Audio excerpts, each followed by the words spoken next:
সবাইকে স্বাগত জানাচ্ছি কুইজ শো জানা অজানার করোনার 23তম পর্বে। আজকের পর্বে আমরা জানব করোনাকালীন সময়ে শিক্ষা প্রতিষ্ঠানের সচেতনতা সম্পর্কে। করোনাকালীন সময়ে শিক্ষা প্রতিষ্ঠানে যে সচেতনতা অবলম্বন করতে হবে সেগুলো হলো, শিক্ষা প্রতিষ্ঠানে যাবার আগে অবশ্যই মাস্ক পরতে হবে। স্কুলে যাওয়ার পথে বা যানবাহনে অন্যের থেকে 3 ফুট দূরত্ব বজায় রাখতে হবে। স্কুলের প্রবেশদ্বারে শরীরের তাপমাত্রা মাপতে হবে। ক্লাসে দূরত্ব বজায় রেখে আসন নিশ্চিত করতে হবে। পর্যাপ্ত হ্যান্ড স্যানিটাইজার ও হ্যান্ড ওয়াশ সরবরাহ করতে হবে। আলাদা আলাদা টিফিন করার ব্যবস্থা করতে হবে।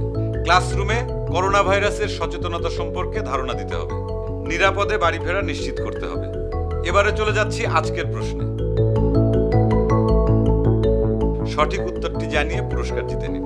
কাল আবারও আসছি কুইজ শো জানা অজানার করোনা নিয়ে।